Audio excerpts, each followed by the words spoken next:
আসে যাদের যাদের মরিচ লাগবে এখনই নিয়ে ডিপে ভরে ফেলুন, কারণ ডিপে রাখলে মরিচ খেতে পারবেন। দেখুন গতকালকেও ছিল 30 টাকা 40 টাকা করে কিলো, আজকে একদিনে হয়ে গেছে 60 টাকা করে কিলো। কি আর বলবো, বাঙালি আমরা কোথায় যাব বলেন? সব কিছুর দাম যদি এত পরিমাণে বাড়তি থাকে তাহলে আমাদের কোনো যাওয়ার জায়গা আছে বলেন তো?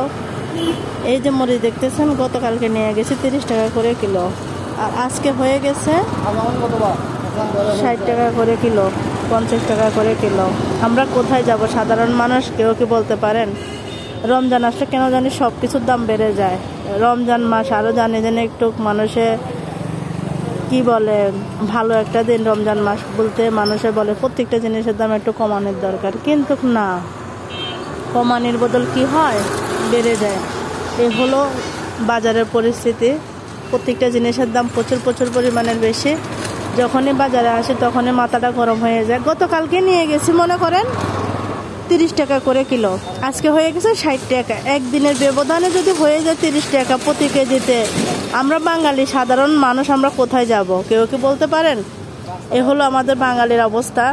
আর টমেটো, সেটার কথা আর কি বলবো, সে তো টমেটো না, 2 দিন পরে মনে হয় সে আপেল হয়ে যাবে কিংবা কমলা হয়ে যাবে, সে আর টমেটো থাকবে না। এখন বর্তমানে টমেটোর কেজি 30 টাকা করে, কিন্তু কয়েকদিন পরে, বেশি না, রমজানের মনে হয় 7-10 দিন আছে, 10 দিনও না, মানে 1 সপ্তাহ আছে, এরপরে বেড়ে যাবে। আর মিষ্টি কুমড়া সেটা তো খাওয়াই যায় না, মিষ্টি কুমড়া বলবে ডোন্ট টাচ মি, কারণ এই মিষ্টি কুমড়া 200 টাকা করে পিস, 300 টাকা করে পিস। বেগুনের কিলো এখন বর্তমানে, বেগুন কত করে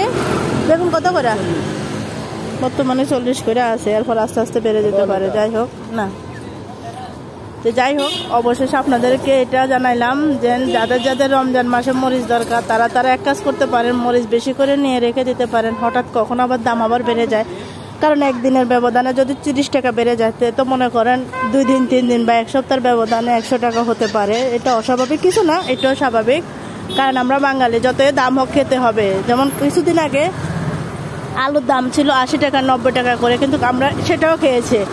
আস্তে আস্তে আলুর দাম কমতে কমতে এখন চলে আসলো 20 টাকা করে, 15 টাকা করে, 10 টাকা এখনো হয় না। 10 টাকা একসময় খেয়েছিলাম, কিন্তু এটা আশা করা একদম বাদ, কারণ আশা করা যায় না।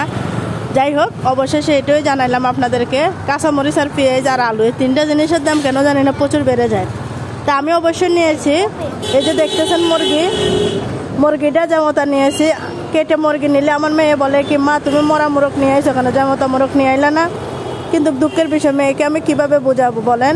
মুরগিটা আমি কেটে নিয়ে যাই, কিন্তু মেয়ে বলতেছে না, কাটা মুরগি নিবা না, আস্তা মুরগি নিবা। তো যাই হোক, আর এখানে দেখতেছেন কিছু বড়ই, ছোটবেলার কথা ভীষণ মনে পড়ে গেল, তাই বড়ই নিয়ে নিলাম। গাছ থেকে পড়ছে তাই তোকায়া নিলাম, অনেকটা ফিল হয়েছে ছোটবেলার। আর এখানে নিলাম শশা অবশ্য আপনারা দেখতে পেয়েছেন 25 টাকা করে কিলো, 30 টাকার কমে দেয় না, 25 টাকা করে নিয়ে আসি। শশাগুলো একদম টাটকা, আমি দেখাইতে পারতেছি না পলিথিনের ভিতরে। যাই হোক, অসংখ্য ধন্যবাদ সবাইকে। আজকের ভিডিওটা আমার এই পর্যন্ত ছিল। বেশি বেশি করে শেয়ার করে দেবেন, আর যাদের কাঁচামরিচ লাগবে তারা চলে আসবেন। বাজারের দাম কি বলবো, বাজারে আসলে 1000 টাকা নিয়ে কোনো রকমের ব্যাগ তো পড়েই না, হাতেও লাগে না, চোখেও লাগে না। তো যাই হোক, প্রত্যেকটা জিনিসের দাম যদি এভাবে বেড়ে যায় আমরা কি খাবো?